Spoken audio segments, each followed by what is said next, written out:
ಸದ್ಗುರುನಾಥ ಶರಣಂ ಜಯ ಜಯ. ಓಂ ಸಚ್ಚಿದಾನಂದ ಶರಣಂ ಜಯ ಜಯ. ಎಲ್ಲರಿಗೂ ನನ್ನ ನಮಸ್ಕಾರಗಳು. ಯೋಗ ವಾಸಿಷ್ಠ ನಿರ್ವಾಣ ಪ್ರಕರಣದಲ್ಲಿ ವಸಿಷ್ಠ ಗುರುಗಳು ಶ್ರೀರಾಮಚಂದ್ರನಿಗೆ ಹೇಳ್ತಾ ಇದ್ರು, ಬಂಡೆಯು ಹೇಗೂ ಒಂದೇ ರೂಪವಾಗಿರುವಂತೆ ಮನಸ್ಸಮೂಹವೆಲ್ಲವೂ ಒಂದೇ ಆಗಿರುವುದು, ಮನಸ್ಸಿನ ಸಮೂಹ ಒಂದೇ ಆಗಿರುವುದು. ಈ ಮನಸ್ಸು ಆತ್ಮನಿಂದ ಭಿನ್ನವಾಗಿ ತೋರಿದರೂ ಆತ್ಮಸತ್ತೆಯೇ ಮನೋರೂಪವಾಗಿ ತೋರುವುದರಿಂದ ಮನಸ್ಸು ಅಂತಕ್ಕಂಥದ್ದು ಬೇರಲ್ಲ, ಆತ್ಮನ ಸತ್ತೆಯೇ, ಆತ್ಮನ ಚೈತನ್ಯ ರೂಪದಲ್ಲಿ ಇರ್ತಕ್ಕಂಥ ಶಕ್ತಿಯೇ ಮನಸ್ಸಾಗಿ ಕೂಡ ತೋರ್ತದೆ. ಈ ಮನಸ್ಸಿಗೆ ಪ್ರತ್ಯೇಕವಾದ ಸ್ಥಿತಿಯೇ ಬೇರೆ ಇಲ್ಲದಿರುವುದರಿಂದ ಇರುವುದೆಲ್ಲವೂ ಆತ್ಮನೇ. ನೋಡಿಷ್ಟೊತ್ತಂದ್ರು ದೇಹ ನೀನಲ್ಲ, ಪ್ರಾಣ ನೀನಲ್ಲ, ಆತ್ಮ ನೀನು, ಇದು ಅಹಂಕಾರ ನೀನಲ್ಲ, ಚಿತ್ತ ನೀನಲ್ಲ ಅಂದರು. ಈಗ ಏನಂದ್ರು, ಆ ಚಿತ್ತ ಅಥವಾ ಮನಸ್ಸು ಅಂತಕ್ಕಂಥದ್ದು ಏನಿದೆಯಲ್ಲ, ಇದು ಆತ್ಮನಿಗೆ ಪ್ರತ್ಯೇಕವಾಗಿಲ್ಲ, ಆತ್ಮನ ಸತ್ತಾರೂಪವೇ ಮನಸ್ಸಾಗಿ ತೋರ್ತಾ ಇದೆ. ಆದ್ದರಿಂದ ಆತ್ಮನಿಗೂ ಮನಸ್ಸಿಗೂ ಪ್ರತ್ಯೇಕವಾದ ಬೇರೆ ಬೇರೆ ಸ್ಥಿತಿ ಇಲ್ಲದರಿಂದ ಆತ್ಮನೇ ಮನಸ್ಸು, ಇರುವುದೆಲ್ಲವೂ ಆತ್ಮನೇ ಅಂತ ಇಲ್ಲಿ ಹೇಳ್ತಾ ಇದ್ದಾರೆ. ಮಾನಸಾದಿ ಅಂದರೆ ಮಾನಸಂ ಸಮಷ್ಟಿ ವ್ಯಷ್ಟಿ ಸಮೂಹ ಆದಿಪದಾತ್ ತತ್ಕಾರ್ಯ ತತ್ತತ್ಕಾರ್ಯ ಸ್ಥೂಲ ಪ್ರಪಂಚಶ್ಚ ತತ್ಕೃತತ ಅಂತ ಇಲ್ಲಿ ಹೇಳ್ತಾ ಇದ್ದಾರೆ. ಬಂಡೆತನವು ಹೇಗೆ ಬಂಡೆಯಿಂದೇ ಬೇರೆ ಅಲ್ಲವೋ, ಘಟತೆಯು ಹೇಗೆ ಘಟದಿಂದ ಪ್ರತ್ಯೇಕವಾಗಿಲ್ಲವೋ, ಹಾಗೆಯೇ ಆತ್ಮ ಮನಸ್ಸುಗಳು ಸತ್ತ ಸಾಮಾನ್ಯವಾದುದರಿಂದ ಒಂದಕ್ಕೊಂದು ಅಭಿನ್ನಗಳು. ಇಷ್ಟೊತ್ತು ಮನಸ್ಸನ್ನು ಹೇಳಿದ್ರು, ಮನಸ್ಸು ನೀನಲ್ಲ, ಮನಸ್ಸು ಬಂದು ಸೇರ್ಕೊಳ್ತದೆ, ಆಸೆ ಆಕಾಂಕ್ಷೆಗಳನ್ನ ಹುಟ್ಟಿಸ್ತದೆ, ಅದಕ್ಕೆ ನೀನು ಒಳಗಾಗಬೇಡ ಅಂತ ಈಗ ಹೇಳ್ತಾ ಇದ್ದಾರೆ.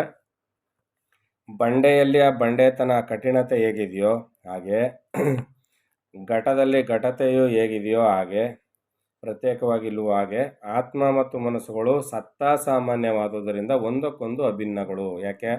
ಮನಸ್ಸು ಅಂತಕ್ಕಂಥದ್ದು ಯಾವುದರಿಂದ ಬರ್ತದೆ? ಮಹಾಪ್ರಾಣದಿಂದ ಬರ್ತದೆ. ಮಹಾಪ್ರಾಣ ಯಾವುದರಿಂದ ಬರ್ತದೆ? ಇಂದ್ರಿಯಗಳ ಸಮೂಹಗಳಿಂದ ಬರ್ತದೆ. ಪಂಚೀಕರಣದಲ್ಲಿ ನಾವು ನೋಡಿದ್ದೀವಿ.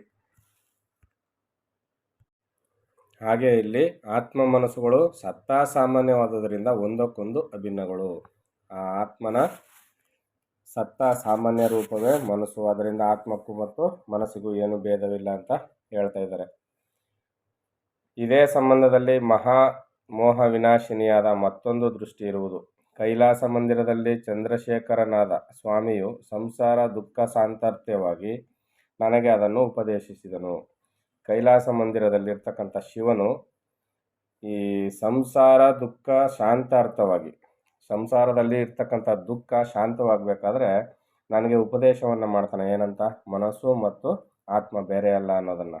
ಹೆಂಗೆ ಅಂದರೆ, ಅಂತರಿಕ್ಷದ ಆಚೆಯಲ್ಲಿ ಚಂದ್ರನ ಕಿರಣಗಳೆಲ್ಲವೂ ಒಟ್ಟಾಗಿ ರಾಶಿಗೊಂಡಿರುವವೋ ಎಂಬಂತಿರುವ ಕೈಲಾಸವೆಂಬ ಒಂದು ಪರ್ವತ ಉಂಟು. ಅದು ಗೌರೀರಮಣನಾದ ಪರಶಿವನು ಇರುವ ಸ್ಥಾನವು. ಚಂದ್ರಶೇಖರನಾದ ಭಗವಾನ್ ಮಹಾದೇವನು ಅಲ್ಲಿರುವನು.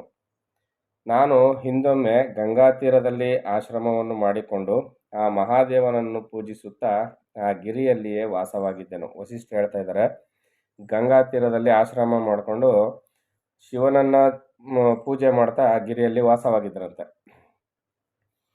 ಸಿದ್ಧ ಸಂಘಗಳಿಂದ ಸೇವಿತನಾಗಿ ಶಾಸ್ತ್ರಾರ್ಥಗಳೆಲ್ಲವನ್ನು ಸಂಗ್ರಹಿಸುತ್ತಾ ತಾಪಸರ ಆಚಾರಗಳನ್ನು ಅನುಸರಿಸುತ್ತಾ ತಪಸ್ಸು ಮಾಡಿಕೊಂಡು ಬಹುಕಾಲವಿದ್ದೆನು. ವಸಿಷ್ಠ ಹೇಳ್ತಾ ಇರೋದು.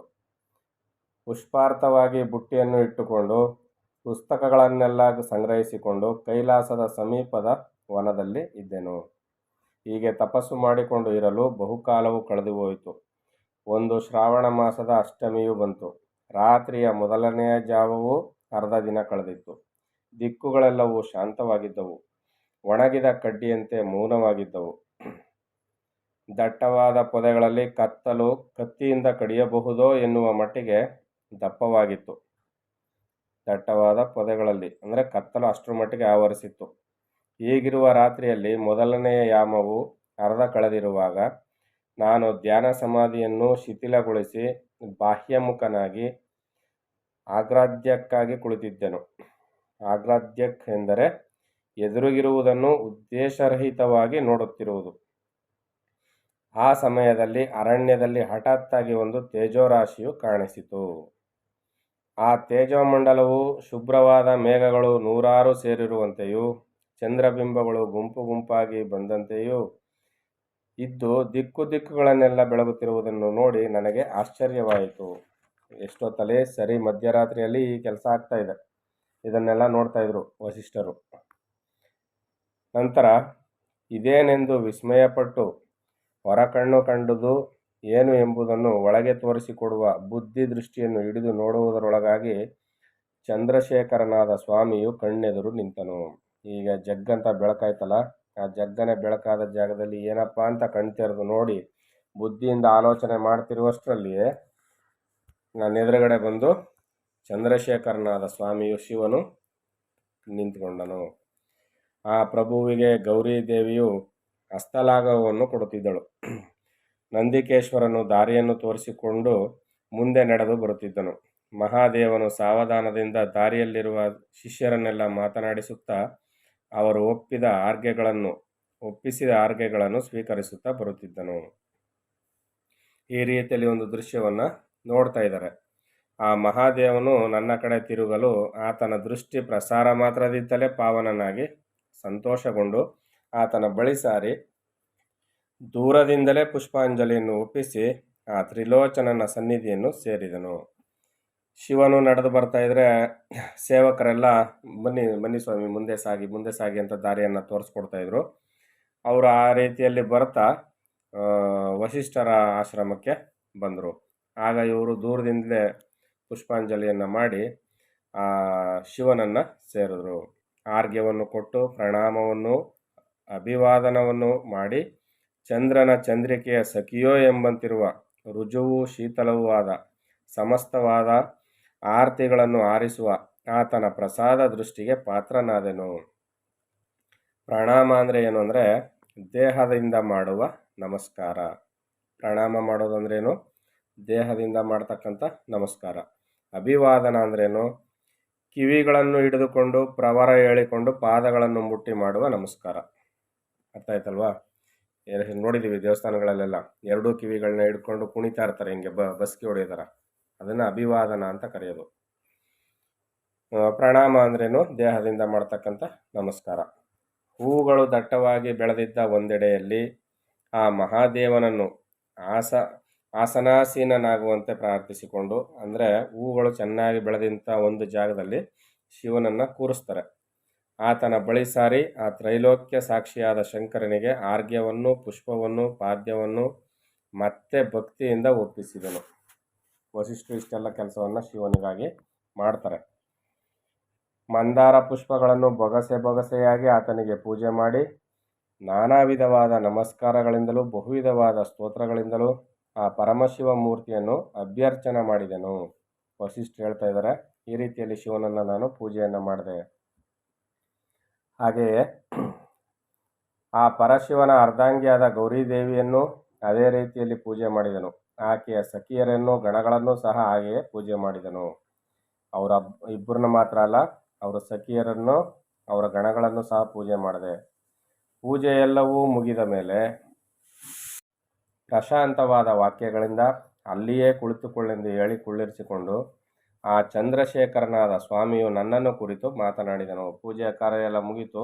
ಆಗ ಶಿವ ಮಾತಾಡೋಕ್ಕೆ ಶುರು ಮಾಡಿದಂತೆ, ಎಲೆಯ ಬ್ರಹ್ಮನೇ, ಪ್ರಶಾಂತಿ ಗುಣ ವಿಶಿಷ್ಟಗಳು ವಿಶ್ರಾಂತಿಯನ್ನು ಚೆನ್ನಾಗಿ ಪಡೆದವು.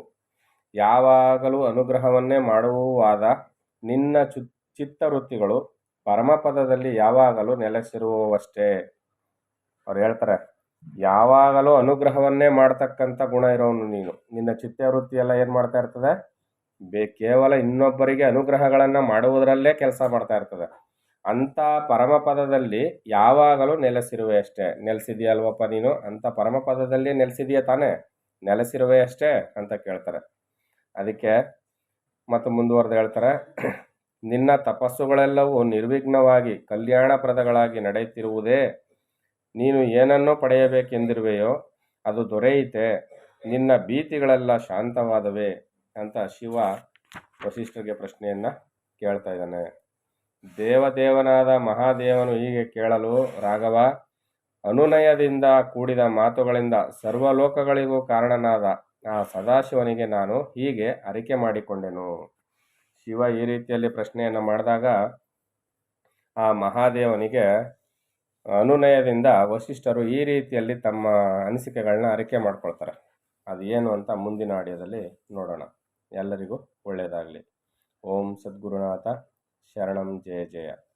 ಓಂ ಸಚ್ಚಿದಾನಂದ ಶರಣಂ ಜಯ ಜಯ. ಹರಿ ಓಂ ತತ್ಸತ್. ಹರಿ ಓಂ ತತ್ಸತ್. ಹರಿ ಓಂ ತತ್ಸತ್.